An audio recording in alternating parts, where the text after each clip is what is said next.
உங்கள் யாவரையும் அருமை ஆண்டவரும் இரட்சகருமாகிய இயேசு கிறிஸ்துவின் இணையற்ற நாமத்தினால் வாழ்த்துகிறேன். ஏசாயா தீர்க்கதரிசன புத்தகம் 54வது அதிகாரம் 8வது வசனம். அற்ப காலம் உண்ட கோபத்தினால் என் முகத்தை இமைப்பொழுது உனக்கு மறைத்தேன். ஆனாலும் நித்திய கிருபையுடன் உனக்கு இறங்குவேன் என்று கர்த்தராகிய உன் மீட்பர் சொல்கிறார். நித்திய கிருபை. தகுதியில்லாத ஒரு மனிதனுக்கு கொடுக்கப்படுவதற்கு பேரு கிருபை. அப்படி அந்த கிருபையை பெற்றுக்கொண்ட மனிதன் எப்ராயிம். இந்த எப்ராயிம் அவனை குறித்து ஒரு காரியத்தை பார்க்கலாம். ஓசியாவின் புத்தகம் 4வது அதிகாரம் 17வது வசனம். எப்ராயிம் விக்கிரகங்களோடு இணைந்திருக்கிறான், அவனை போகவிடு. எப்ராயிம் யார்? எரேமியாவின் புத்தகம் 31வது அதிகாரம் 20வது வசனம்.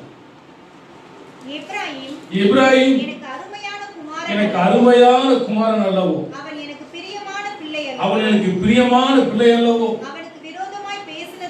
அவனுக்கு விரோதமாய் பேசினது முதல் அவனை நினைத்துக் கொண்டே இருக்கிறேன். ஆண்டவருக்கு அருமையான குமாரன், பிரியமான பிள்ளை. ஆண்டவர் அவனை முற்றிலும் நம்பினார். இப்படியாப்பட்டவன் எதோட கலந்திருக்கிறான்? விக்கிரகத்தோடு கலந்திருக்கிறான். எப்ராயிம் விக்கிரகத்தோடு கலந்திருக்கிறான், அவனை போகவிடு. தடை செய்ய வேணாங்கிறாரு.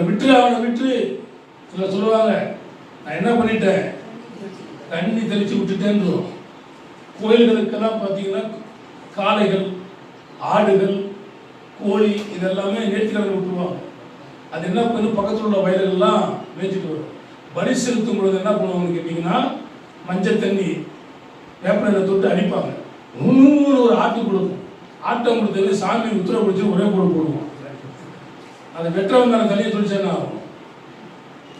அவனை ஆடவன் போட்ட முடியுமா? உள்ள போய் கம்பி என்ன. எப்ராயிம் விக்கிரகத்தோடு விக்கிரகம் சுரூபம்.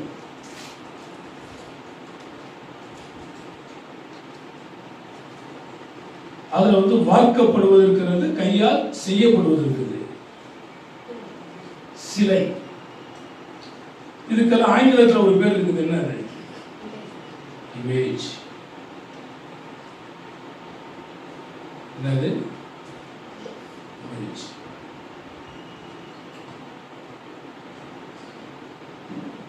அதை வரைகிறாங்க.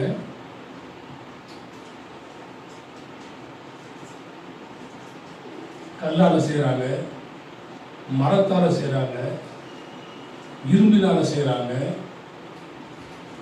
தங்கத்தினால செய்யறாங்க, களிமண்ணால செய்யறாங்க, எதை வேணுமா செய்யறாங்க. செஞ்சு அதை என்ன பண்றாங்கன்னா தெய்வமாய் வணங்குகிறார். எப்ராயிம் விக்கிரகங்களோடு கலந்திருக்கிறார். ஆதி காலத்தில் பார்த்தீங்கன்னா இந்த கல் தூண்கள் இருக்கும். அப்புறம் மரத்தினால் செய்யப்பட்ட காரியங்கள்லாம் இருக்கும். சித்திர வேலைகளை செய்திருப்பார்கள். இவைகளெல்லாம் செய்து அவைகளை தொழுது கொண்டு அவைகளை நமஸ்கரித்து கொண்டிருப்பார்கள். யாத்திராகம புத்தகத்தில் அந்த 10 கட்டளைகளில் ஒரு கட்டளை என்ன இருக்குது? விக்கிரகத்தை என்ன பண்ணக்கூடாது? வணங்கக்கூடாது. கட்டளையே அதுதான். மேலே வானத்திலும் கீழே பூமியிலும், பூமிக்கு கீழே தண்ணீரிலும் தேவனுக்கு ஒப்பாக ஒரு விக்கிரகத்தை ஆகிலும் ஒரு சொரூபத்தை ஆகிலும் என்ன பண்ணக்கூடாது? உண்டாக்காதிருப்பாயாக.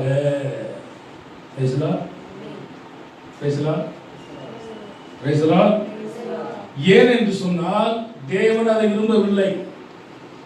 தேவன் இப்படிதான் இருப்பார் அப்படின்னு சொல்லி யாராலையுமே கணிக்க முடியாது. எப்படி? தேவன் இப்படித்தான் இருப்பார் என்று சொல்லி யாராலையும் கணிக்க முடியாது. ஆனால் ஒன்னே ஒண்ணு கணிக்கலாம். தேவன் எப்படி இருக்கிறார்? என்னை போலவே இருக்கிறார். நம்பிக்கை இல்லையா? தேவன் எப்படி இருக்கிறார்? ஏன் கேட்டால் நமது ரூபத்தின் படியும் நமது சாயலின் படியும் மனுஷனை உண்டாக்குவோமாக. வசனம் இருக்கா? அவருடைய ரூபத்தின் படியும் சாயலின் படியும் தேவனவை உண்டாக்கினார். ஆனா அந்த ரூபம் ஜான் போல இருக்குமா? வெற்றி போல இருக்குமா? எட்வின் போல இருக்குமா? தெரியாது. ஏன்னா ஒருத்தனை கூட எத்தனை பேர் இருக்காங்க? 7 பேர் இருக்காங்க. சிலர் என்ன பார்த்து நிறைய பேர் சொல்லுவாங்க, உங்களுடைய சாயல் பாரதி ராஜா போலயே இருக்குது, பாரதி ராஜா பார்த்த போலயே இருக்குன்னு சொல்லுவாங்க. நிறைய பேர் சொல்லியிருக்காங்க. ஒரு சிலருடைய முகம் அப்படி இருக்கும். ஆனால் தேவனுடைய முகம் இப்படிதான் என்று சொல்லி யாராலும் வர்ணிக்க முடியாது.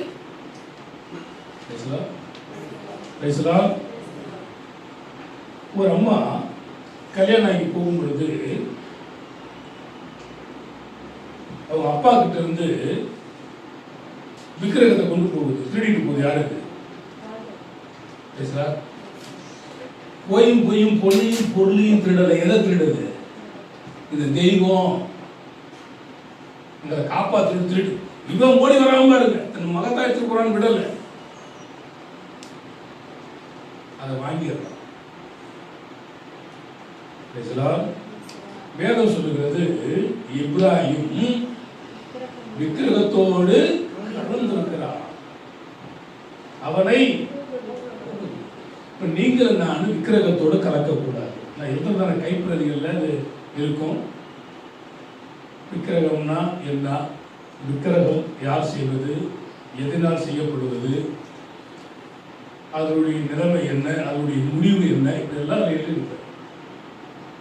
வேதத்தில் படிச்சா அது நரகலான விக்கிரகங்கள் என்று எழுதப்பட்டுள்ளது. விக்கிரகங்கள் ஒன்றுக்கும் உதவாது என்று எழுதப்பட்டிருக்கிறது. ஆனா இதையெல்லாம் தெரிந்த இப்ராஹிம் விக்கிரகத்தோடு கலந்திருக்கிறார். இந்த விக்கிரகம் என்கிறதான சொல்லுக்கு பழைய ஏற்பாட்டில ஏறக்குறைய 15 வகையான வார்த்தைகள் பயன்படுத்தப்படுகிறது. விக்கிரகம் அப்படின்ற ஒரே ஒரு வார்த்தைக்கு 15 வகையான சொல்கள் பயன்படுத்தப்படுகிறது. இப்ப லவ் என்கிறதான ஒரு வார்த்தைக்கு 13 வகையான தமிழ் அர்த்தங்கள் இருக்கிறது. அது போலத்தான் இந்த விக்கிரகம் என்கிறதான ஒரு வார்த்தைக்கு 15 வகையான வார்த்தைகள் பழைய ஏற்பாட்டில் பயன்படுத்தப்பட்டு இருக்கிறது. இந்த விக்கிரகங்கள் பொன், வெள்ளி, மரம், கல்லு, களிமண், செம்பு, பித்தளை, இப்படி பல காரியங்களில் செய்து வழங்குகிறார். சில சமயங்களிலே இந்த விக்கிரகங்களுக்கு வண்ணம் தீட்டுவார்கள். வண்ணம் பச்சை, சிகப்பு, மஞ்சள், நீலம் என்று வண்ணம் தீட்டுவார்கள். வண்ணம் தீட்டி அதுக்கு ட்ரெஸ் போடுவாங்க. ஆடை இல்லாத மனுஷன் ஆடை மனிதன். ஆடை இல்லாத விக்கிரகங்களை நீங்க நிறைய பார்க்கலாம். அப்போ மனுஷனுக்கு ஆடை இல்லாத மனுஷன் அரை மனுஷன். அப்ப அதற்கு ஆடைகள் போட்டு அதை அலங்கரிப்பார்கள். சீவி முடித்து அதை சிங்காரிப்பார்கள்.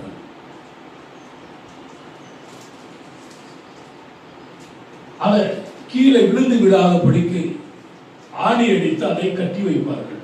அல்லது ஆணியோடு இறுக்கி அதை சவுத்துடன் அல்லது கட்டையுடன் இணைத்து விடுவார்கள். இல்லை என்றால் கீழே விழுந்துவிடும். அங்கே கற்பூரங்கள் ஏற்றப்படும், மெழுகுவர்த்திகள் ஏற்றப்படும். அதனுடைய புகையினால் அவருடைய கண் எரியுமா? கண் எரியுமா? எரியாது. ஏன் எரியாது? அது கண் இருந்தும் காணாது, காது இருந்தும் கேட்காது, மூக்கிருந்தும் முகராது, வாயிருந்தும் பேசாது, தொண்டை இருந்தும் சத்தம் விடாது. அது அப்படியாகத்தான் இருக்கும். அதை திருப்பி நம்ம தான் என்ன பண்ணணும்? குளிப்பாட்டணும். நம்ம தான் அதுக்கு பெயிண்ட் அடிக்கணும். என்ன செய்தாலும் அது அப்படியே இருக்கும். விக்கிரகத்தை செய்கிறவர்களும் அதை வணங்குகிறவர்களும் அவைகளைப் போலவே இருப்பார்கள் என்று வேதம் கூறுகிறது. எனவே நம்ம எப்ராஹிம் போல எப்படி இருக்கக்கூடாது? எப்ராஹிம் விக்கிரகத்தோடு நீ தெய்வத்தையே வணங்காம இருந்தாலும் ஓகே, ஆனா கல்லையோ மண்ணையோ மரத்தையோ என்ன பண்ணக்கூடாது? வணங்க கூடாது.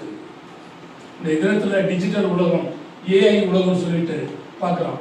சில பாஸ்டர்ஸுக்கு வந்து பாத்தீங்கன்னா இயேசுநாதர் தோல் அப்படி கை போட்டுருக்காராம்.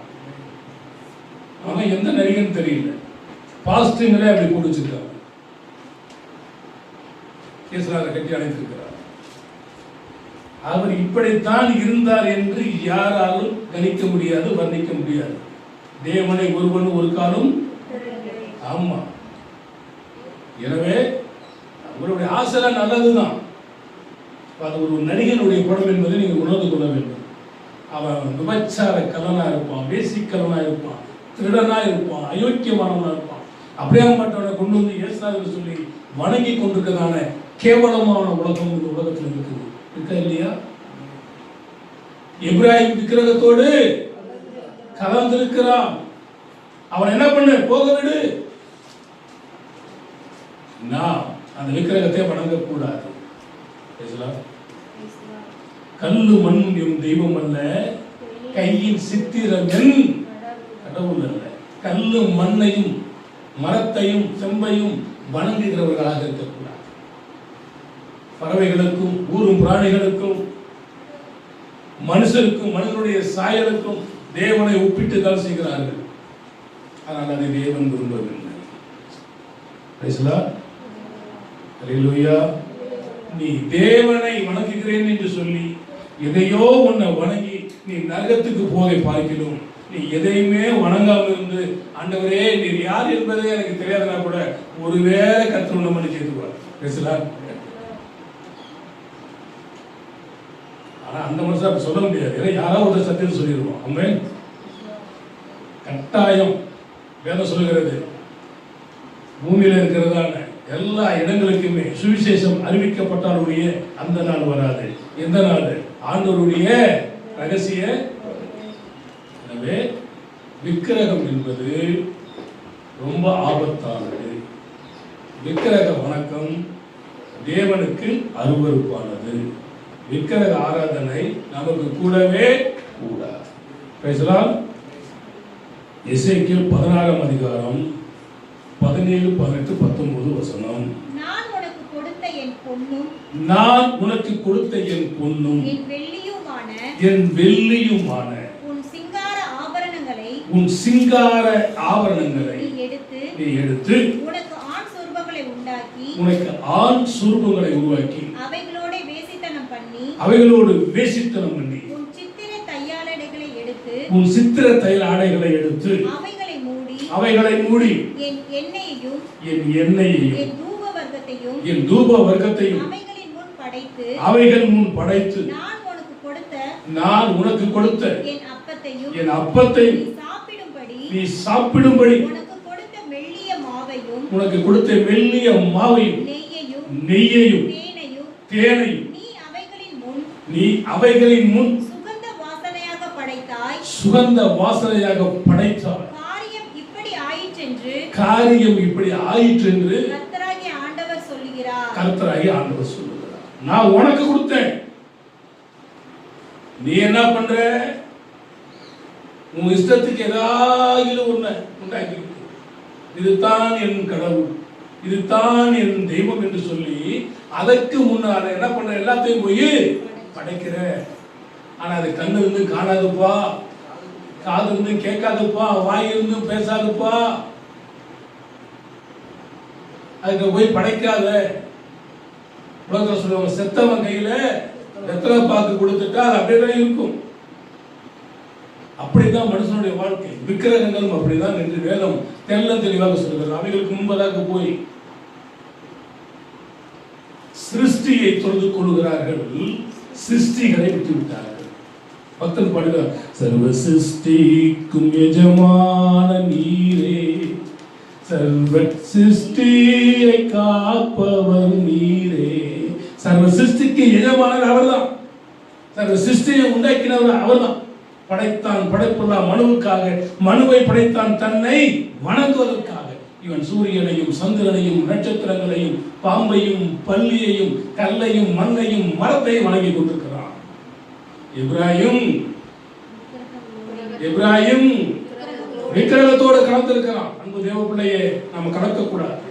ஆண்டவர் பொண்ணை கொடுக்கிறார், வெள்ளியை கொடுக்கிறார், எல்லாம் கொடுக்கிறார், அப்பத்தை கொடுக்கிறார், தேனை கொடுக்கிறார், நெய்யை கொடுக்கிறார். இது எல்லாம் நீ சாப்பிட்டு திருப்தியாக இருந்து என்னை தொழுது கொள்ள வேண்டும் என்பதற்காக.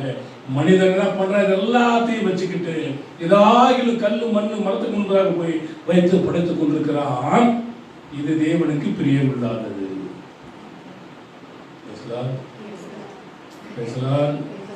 இன்னொரு வசனத்தை படித்து பாருங்கள். எசாயா 44:13. தச்சன் நூல் பிடித்து மட்ட பலகையால் மரத்துக்கு குறி போட்டு உளிகளினால் உருப்படுத்தி கவராசத்தினால் அதை வகுத்து மனுஷ சாயலாக மனுஷ ரூபத்தின்படி உருவமாக்கிறான். அதை கோவிலிலே நாட்டி வைக்கிறான். புரியுதா? அந்த காலத்துல பல ராஜாக்களை தெய்வமாக மாற்றினார்கள், தாய் தந்தையை தெய்வமாக மாற்றினார்கள். அது பின் சந்ததிக்கு என்ன ஆச்சுன்னா குடும்ப தெய்வம் மாறி போச்சு. அதுதான் எங்க குல தெய்வம். ஞானசேகரை ஒரு பாட்டு ஒன்று படிக்கிறாரு. உலகத்தில் தெய்வங்கள் உண்டென்று சொல்வதெல்லாம் சும்மாங்க, இயேசு கிறிஸ்து ஒருவரே மெய்யான தெய்வமுங்க. உனக்கு ஒருவர் இருக்கிறார், உன்னை விசாரிக்க துடிக்கிறார், உன்னையும் என்னையும் இயேசு நேசிக்கிறார், உள்ளங்கையிலே வரைந்திருக்கிறார். அவர் தெய்வமா? நம்ம போய் கண்ணை தொடச்சி காதை தொடச்சி பட்டாடைகளை போற்றி கீழே விழுந்துடாம ஆணி வச்சு அடிச்சு செய்கிறது தெய்வமா? 115வது வசனம் 4வது வசனம். அவர்களுடைய விக்கிரகங்கள் வெள்ளியும் பொன்னும் மனுஷருடைய கைவேலையுமாக இருக்கிறது. அவைகளுக்கு வாயிருந்தும் பேசாது, கண்கள் இருந்தும் காணாது, காதுகள் இருந்தும் கேட்காது, மூக்கிலிருந்தும் முகராது, கைகள் இருந்தும் தொடாது, கால்கள் இருந்தும் நடவாது, தொண்டையால் சத்தம் விடாது. அவைகளை பண்ணுகிறவர்களும் நம்புகிறவர்களும் அவைகள் போலவே இருக்கிறார். உங்களுக்கு எல்லாம் இருக்கா? எல்லாம் இருக்குது கூட அலையில சொல்லுங்க. நீங்கள் அதை போல இருக்கீங்களா? ஏன்னா புரியுதா புரியலையா? அவைகளை நம்புகிறவர்களும் அவைகளை செய்கிறவர்களும் அவைகளை போல இருக்கிறார்கள். நீங்க எப்படி இருக்கிறீங்க? கண்ணு காது தொண்டை மூக்கு எல்லாம் இருக்குதா? இருந்தாலே சொல்லுங்கன்னு சொன்னேன். எல்லாம் இருக்கா? எல்லாம் வேலை செய்யுதா? எல்லாம் வேலை செய்யுதா? சிலருக்கு உடம்பெல்லாம் மூளை இருக்கும், இருக்க வேண்டிய இடத்துல இருக்க. மூளை எங்க இருக்கணும்? உடம்பெல்லாம் மூளை இருக்கும், இருக்க வேண்டிய இடத்துல இருக்காரு. அங்க என்ன இருக்கும்? களிமண் இருக்கும். அதனால எவ்வளவு ஆளை எல்லாம் இருப்பாருங்க. எல்லாம் இருக்குதுப்பா. கண் இருக்குது, காது இருக்குது, மூக்கு இருக்குது, தொண்டை இருக்குது, கை இருக்குது, எல்லாம் இருக்குது.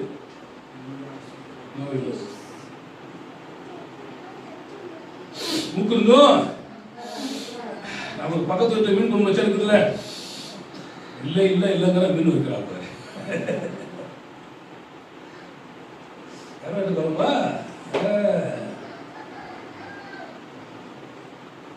சொல்லப்பா இல்லையா? மீன் குழம்பு வச்சாலும் காட்டி கொடுக்குது, ரசம் வச்சாலும் காட்டி கொடுக்குது.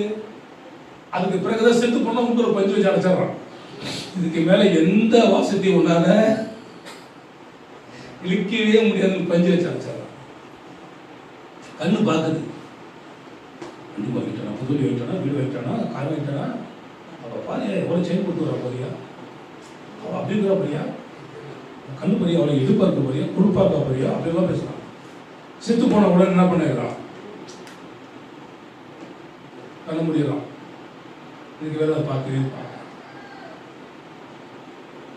காது விட்டு கேட்கும். அடுத்தவங்க என்ன கேட்குறாங்க, என்ன சொல்றாங்க, கேட்குதா இல்லையா? காதே கேட்காதவங்க கூட காது கேட்டுட்டு இருப்போம். செத்து போன பின்னாடி என்ன சொல்றான், இருக்கவே எதுவுமே கேட்காது. பொய் பித்தனை திருடி எத்தனை யாருங்க பண்ணுது.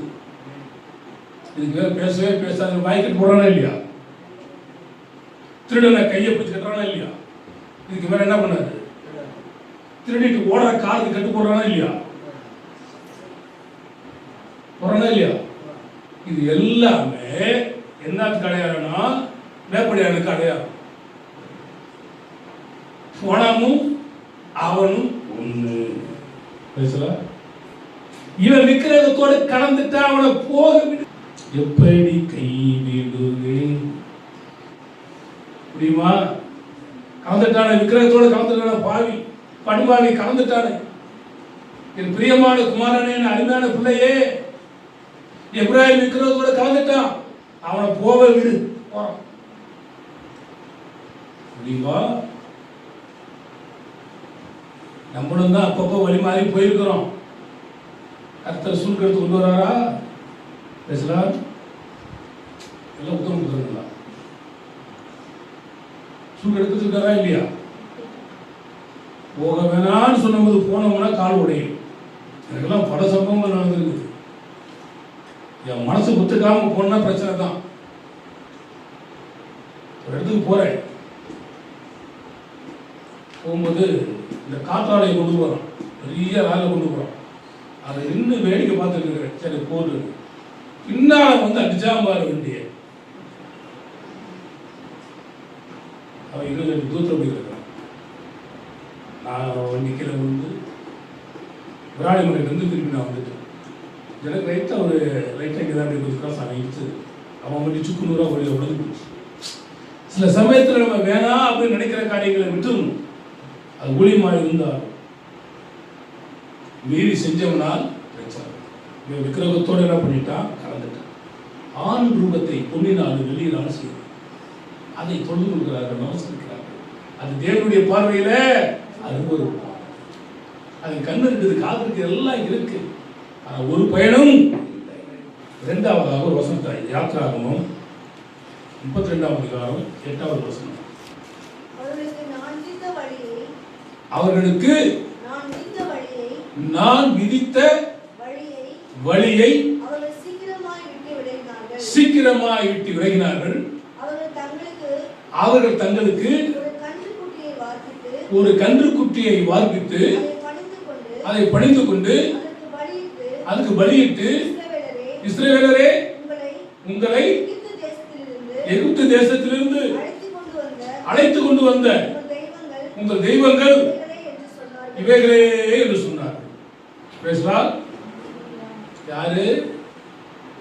என்ன நடக்குது? இவன் ஆண்டவரை பார்க்க போய்விடுகிறான். யாரு? மோசே. 40 நாட்கள் தேவனோடு கூட அவர் சமூகத்தில் உட்கார்ந்திருக்கிறான். அப்பொழுதுதான் என்னத்தை வாங்கி கொண்டு வருகிறான்? தேவன் தன்னுடைய அக்னிமயமான எழுத்துக்களை 10 கட்டளை கொடுக்கிறார். 10 கட்டளைகளை கொண்டு வந்து இவன் வர்றான். இவருடைய முகத்தை பார்க்க முடியவில்லை. இவருடைய முகங்கள் எப்படி இருக்கிறது? பிரகாசமாக இருக்கிறது. மோசே, உன் முகத்தை என்ன பண்ணு? முக்காடு போட்டுக்கொள். அவன் முக்காடு போட்டுக்கொண்டு பேசுறான். இதெல்லாம் என்னன்னு கேட்டா, நீ போனவன், நீ வருவியா வரமாட்டியான்னு எங்களுக்கு தெரியாது. அதனால ஜனங்கள் எல்லாத்தையும் எங்களை என்ன பண்ணினார்கள்? கஷ்டப்படுத்தினார்கள், வேதனைப்படுத்தினார்கள். அவர்களுக்கு பொண்ணு எல்லாம் நான் என்ன பண்ணி நான் வாங்கினேன், அதை அக்னியில போட்டு கன்று குட்டி வந்ததுன்றான்.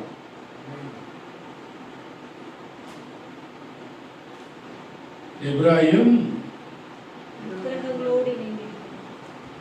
இங்க என்னத்தை உண்டாக்குறான்? தங்கத்தினால் கன்றுக்குட்டியை உருவாக்கி அதையெல்லாம் வணங்கி உங்களிருந்து எகிப்திலிருந்து வழிநடத்தி கொண்டு வந்தது இந்த விக்கிரகம்.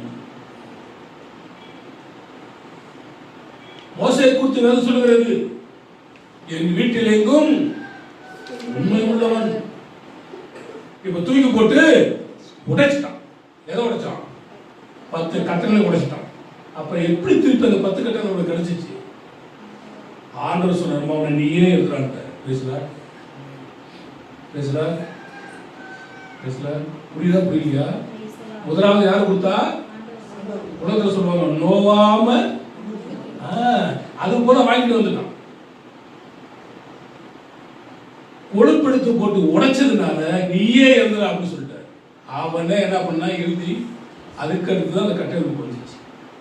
அவ்வளவு பொறுமைசாலியா இருந்ததான மோசையை கோபப்படுத்தி பிரச்சனைகளை உண்டாக்கி அவளை கானான் தேசத்துக்குள் போக விடாம பண்ணது நம்ம மக்கள். பாக்கியவான்கள். ஏன்னா வேலை சொல்லுது, இப்ராஹிம் விக்கிரகத்தோட என்ன பண்ணிட்டான்? பொன்னினால் என்ன பண்ணினார்கள்? கன்றுக்குட்டியை செய்தார். 1 ராஜாக்கள் 12ஆம் அதிகாரம் 26 இருந்து 29 வரையிலும். யெரொபெயாம் இப்போது ராஜ்யபாரம் தாவீது வம்சமாய் திரும்புகிறதாய் இருக்கும். இந்த ஜனங்கள் எருசலேமில் உள்ள கர்த்தருடைய ஆலயத்திலே பலிகளை செலுத்த போனால் இந்த ஜனங்களின் இருதயம் யூதாவின் ராஜாவாகி ரெகோபெயாம் என்னும் தங்கள் ஆண்டவன் வசமாய் திரும்பி அவர்கள் என்னை கொன்று போட்டு யூதாவின் ராஜாவாகிய ரெகோபெயாமின் பாரிசமாய் போய் விடுவார்கள் என்று தன் மனதில் சிந்தித்துக் கொண்டிருந்தான். ஆகையால் ராஜாவானவன் யோசனை பண்ணி பொன்னினால் 2 கன்றுக்குட்டிகளை உண்டாக்கி ஜனங்களை பார்த்து, நீங்கள் எருசலேமுக்கு போகிறது உங்களுக்கு வருத்தம். இஸ்ரவேலரே, இதோ இவைகள் உங்கள் எகிப்து தேசத்திலிருந்து வரப்பண்ணின உங்கள் தேவர்கள் என்று சொல்லி ஒன்றை பெத்தேலிலும் ஒன்றை ஸ்தானிலும் ஸ்தாபித்தார். இங்க நடக்கிற காரியங்களை இங்க இருந்து நீ எதுக்கு அங்க போற? எருசலேமுக்கே போற. உன்னை பெத்தேலிலும் உன்னை தானிலும் ஸ்தாபித்து இது தான் உங்க எகிப்துல இருந்து வழி நடத்திட்டு வந்து சொல்லி ஜனங்களை என்ன பண்ணினான்? விக்கிரக ஆராதனைக்குள்ளாக கொண்டு போயிட்டான். இப்ராஹிம் மாத்திரமல்ல, அங்கிருந்து வந்த எகிப்து ஜனங்கள் எல்லாமே, எகிப்துல இருந்து வந்த ஜனங்கள் அத்தனை பேருமே விக்கிரகத்தை பின்பற்றக்கூடியதான ஒரு அவல நிலைமை தள்ளப்பட்டார்கள். இப்ராஹிம் விக்கிரகத்தோடு என எகிப்தில் அவர்கள் அல்ல வணங்கினார்கள். 10 வகையான தெய்வங்களை வணங்கினார்கள். அந்த நாள் தான் அந்த 10 வகையான வாதைகளினால் உங்கள் தெய்வங்கள் தெய்வமும் இல்லை என்று சொல்லி ஆண்டவர் என்ன பண்ணினார்? நிரூபித்தார். என்ன என்று உனக்கு வேற தெய்வம்?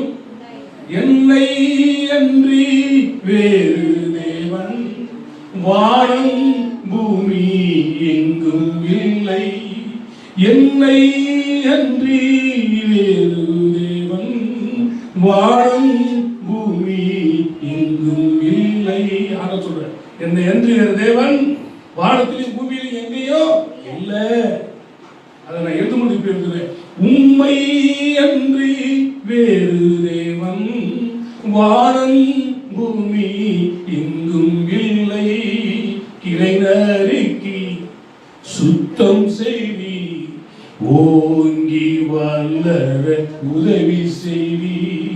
நீரே மெய்யான திராட்சை செடி. கன்றுக்குட்டிகளை வார்த்து கன்றுக்குட்டிகளை செய்து அவருடைய ஆராதனையை மாற்றினார். அப்போஸ்தலர் நடவடிக்கைகள் 19ஆம் அதிகாரம் 34-35 வசனம். அவன் யூதன் என்று அவர் அறிந்தபோது எபேசியருடைய தியானாலே பெரியவர் என்று 2 மணி நேரம் அளவும் எல்லாரும் ஏகமாய் சத்தமிட்டுக் கொண்டிருந்தார்கள். பட்டணத்து சம்பிரதியானவன் ஜனங்களை அமர்த்தி எபேசியருடைய பட்டணம் மகாதேவியாகிய தியானாளுக்கும் வானத்திலிருந்து விழுந்த சிலைக்கும் கோவில் பரிசாரியாக இருக்கிறதை அறியாதவர் உண்டோ? இங்க மேல வானத்திலிருந்து சரவந்தாரி கீழே உதிச்சிடலாம். இப்படியாப்பட்டவர்களை வணங்கி வணங்கி வணங்கி வணங்கி வணங்கி வணங்கி மக்கள் வீணான காரியங்களை போய்விடுகிறார். நாம் அப்படி போய்விடக் கூடாது என்று தேவன் விரும்புகிறார். ஓசியா 8ஆம் அதிகாரம் 4ஆம் வசனம் 5ஆம் வசனம். அவர்கள் ராஜாக்களை ஏற்படுத்திக் கொண்டார்கள். ஆனாலும் என்னாலே அல்ல, அதிபதிகளை வைத்துக் கொண்டார்கள். ஆனாலும் நான் அறியேன், அவர்கள் வேறு அறுப்புண்டு போகும்படி தங்கள் வெள்ளியினால் தங்கள் பொன்னினால் தங்களுக்கு விக்கிரகங்களை செய்வித்தார்கள். சமரியாவே, உன் கன்றுக்குட்டி உன்னை வெறுத்து விடுகிறது.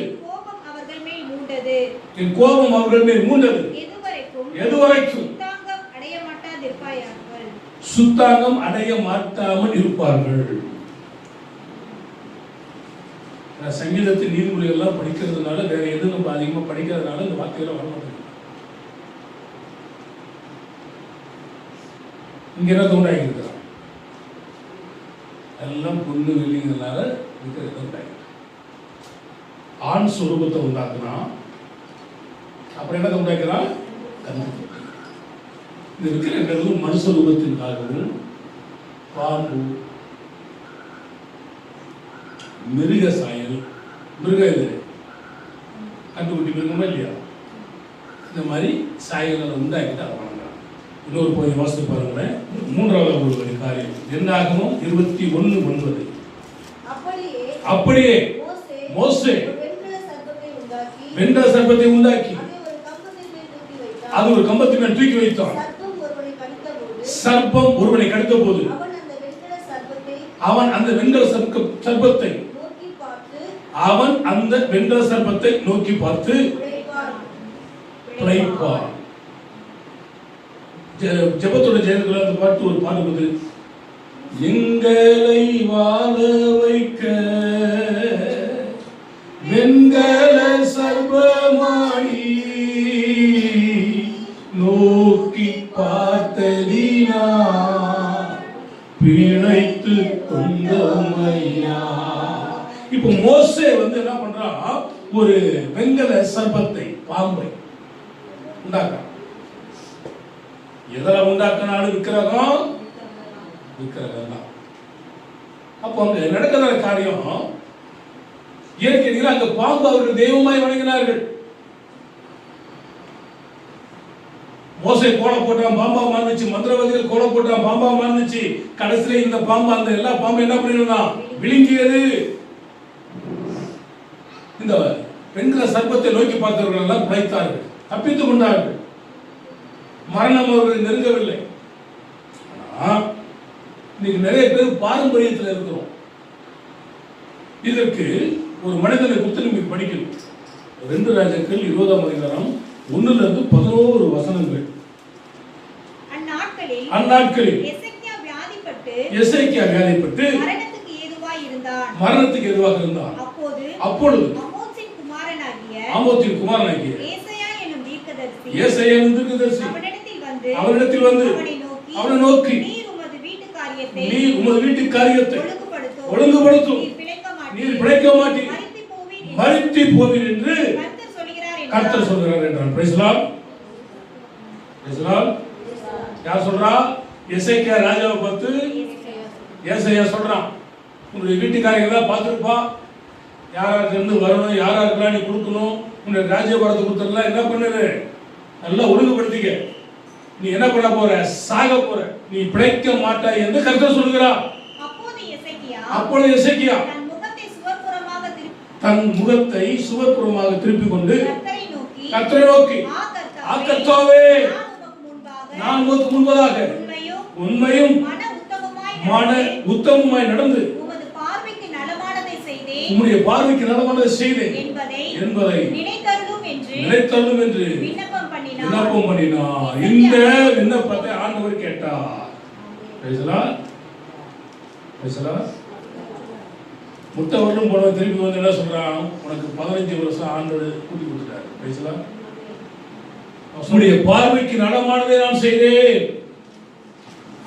என்ன இவன் நலமானதை செய்யலாம் அப்படின்னா, மோசே செஞ்சு வச்சா பார்த்தீங்கன்னா வெண்கல சர்பம், அதை உடைச்சிட்டான்.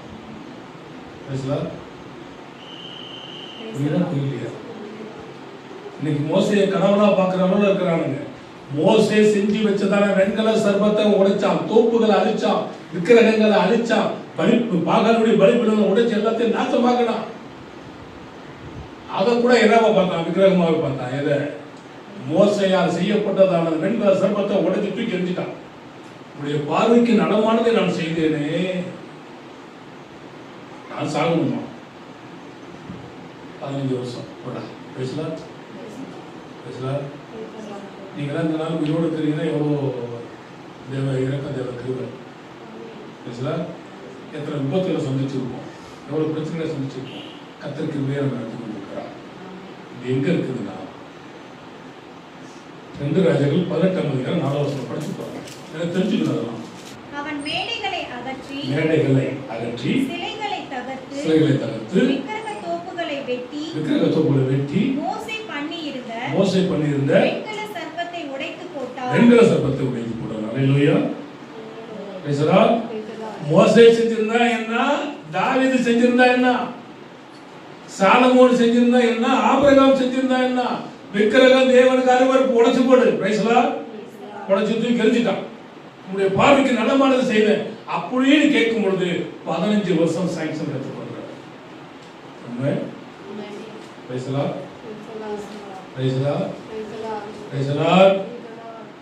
ஆண் ரூபத்திலேயும் பெண் ரூபத்திலேயும் விக்கிரகங்கள் செய்யப்படுகிறது.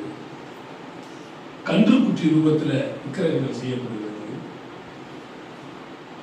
பாம்பு வடிவத்தில் விக்கிரகங்கள் செய்யப்படுகிறது. பறவைகள், ஊரும் பிராணிகள், சூரியன், சந்திரன், நட்சத்திரங்கள், இப்படி பல வகைகளில் என்ன பண்ணினாருன்னா விக்கிரகங்களை செய்து தேவனுக்கு செலுத்த வேண்டிய துதி கடமைகளை எல்லாம் அவைகளுக்கு என்ன பண்ணுகிறார்கள், செலுத்துகிறார்கள். இது தேவன் பிரியப்படுகிறவர் அல்ல. இந்த எப்ராஹிம் என்ன பண்ணிட்டான், விக்கிரகத்தோடு அதுக்கு வண்ணம் பூசினாலும் சரி, ஆணிகள் அடித்தாலும் சரி, வெல்டிங் பண்ணி வச்சிருந்தாலும் சரி, விக்கிரகம் தான். நாம் இதற்கு ஜாக்கிரதை உள்ளவர்களாக இருக்க வேண்டும். நீங்க தானியேல் புத்தகத்தில் நீங்க படிக்கலாம். 3ஆம் அதிகாரத்தில் 1-6 வசனங்கள். ராஜாவாகிய நேபுகாத்நேச்சார் 60 முழ உயரமும் 60 முழ உயரமும் 6 முழ அகலமுமான பொற்சிலையை பண்ணிவித்து பாபிலோன் மாகாணத்தில் இருக்கிற தூரா என்னும் சமபூமியில் அதை நிறுத்தி வைத்தான். இதை வணங்கணும். எல்லாமே இதை வணங்காதவன் என்ன பண்ணு, தூக்கி அக்குனிச்சுவாலையில போ. அப்படி வணங்காம இருந்தான். யாரு? Shadrach, Meshach, Abednego. 17ஆம் வசனம் சொல்கிறது, நாங்கள் ஆராதிக்கிற தேவனைகளை தப்புவிக்கப்பட்டார். அவர் தப்புவிக்காம போனாலும் சரி, நீ நிறுத்துறதான பொற்சிலைகளை நாங்கள் வரைக்க வச்சிருந்தான். இதுதான் பாடணும். சிங்கேவியோ சூளை நெருப்போ அவர் என்னை காத்திடுவார். சிங்கேவியோ சூளை நெருப்போ அவர் என்னை காத்திடுவார். காத்தாரா காத்தாரா காத்தாரா காத்தாரா காத்தாரா. ஏசாயா 42:8. நான் கர்த்தர், இது என் நாமம், என் மகிமையை வேறொருவனுக்கும், என் துதியை விக்கிரகம் கொடே. நான் கர்த்தர், இது என்னுடைய நாமம், என் மகிமையை வேறு ஒருவருக்கும், என் துதியை விக்கிரகங்களுக்கு நான் கொடே. அவருடைய நாமத்தை பிரஸ்தாபப்படுத்துகிற எந்த வேளையிலும் வந்து அவர் நம்மை, ஆனா இவன் யாரோட கலந்திருக்கிறான்? விக்கிரகத்துக்கு தன்னுடைய கனத்தையும் மகிமையை துதியையும் செலுத்த ஆண்டவர் விரும்பவில்லை. அது கொடுக்க மாட்டார். நானே கர்த்தர், நான் மாறாதவர். புதிய ஏற்பாடு என்ன சொல்லுது? 2 கொரிந்தியர் 6ஆம் அதிகாரம் 14, 15, 16. அந்நிய நுகத்திலே அவி விசுவாசிகளுடன் பிணைக்கப்படாதிருப்பீர்களாக. நீதிக்கும் அநீதிக்கும் சம்பந்தமேது? ஒளிக்கும் இருளுக்கும் ஐக்கியமேது? கிறிஸ்துவுக்கும் பேலியாளுக்கும் இசைவேது? அவிவிசுவாசிக்கும் விசுவாசிக்கும் சம்பந்தமேது? தேவனுடைய ஆலயத்துக்கும் விக்கிரகங்களுக்கும் சம்பந்தமேது? நான் அவர்களுக்குள்ளே வாசம் பண்ணி அவர்களுக்குள் உலாவி அவர்கள் தேவனாயிருப்பேன், அவர்கள் என் ஜனமாயிருப்பார்கள். விக்கிரகத்துக்கு நமக்கும் என்ன இருக்கக்கூடாதா? சம்பந்தமே இருக்கக்கூடாது.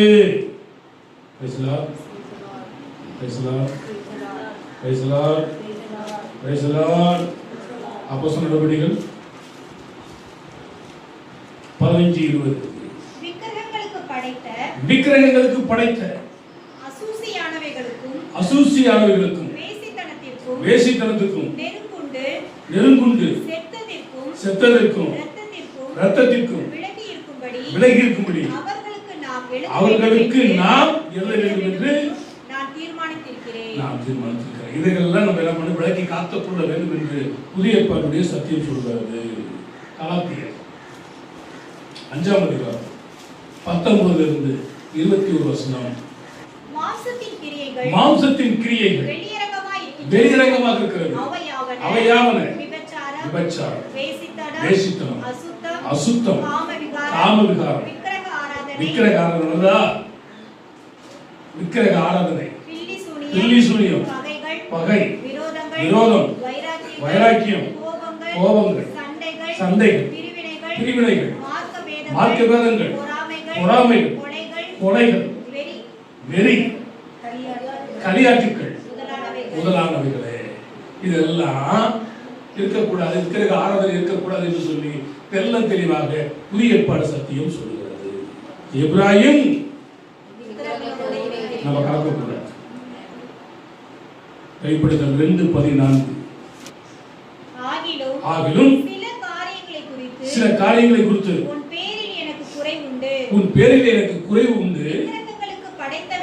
விக்கிரகங்களுக்கு படைத்தவைகளை புசிப்பதற்கும் வேசித்தனம் பண்ணுவதற்கும் ஏதுவான இடரலை இஸ்ரவேல் புத்திரருக்கு முன்பாக ஓடும்படி பாலாக் என்பவனுக்கு போதனை செய்த பிழையாமுடைய போதகத்தை கைக்கொள்பவர்கள் உன்னிடத்தில் உண்டு. இது 7 சபைக்கு சொல்லும்போது ஒரு சபைக்கு சொல்றார், இந்த விக்கிரகத்துக்கு படைச்சதால என்ன பண்ணக்கூடாது? சாப்பிட கூடாது. யோவான் 5:21. பிள்ளைகளே நீங்கள் விக்கிரகங்களுக்கு விலகி உங்களை காத்துக் கொள்வீர்களாக. ஏன் விக்கிரகத்துக்கு விலக்கி உங்களை காத்துக் கொள்ளுனா? வெளிப்படுத்தல் 21. பயப்படுகிறவர்கள், அவிசுவாசிகள், அருவருப்பானவர்கள், கொலைபாதகர்கள், விபச்சாரக்காரர்கள், சூனியக்காரர்கள், விக்கிரக ஆராதனைக்காரரும், பொய்யர் அனைவரும் இரண்டாம் மரணமாகிய அக்கினியும் கந்தகமும் எரிகிற கடலிலே பங்கடைவார்கள். நரகத்துக்கு போயிடக்கூடாதுன்னா விக்கிரகத்தை வணங்கக்கூடாது. புரியுதா? நரகத்துக்கு போக கூடாதுன்னா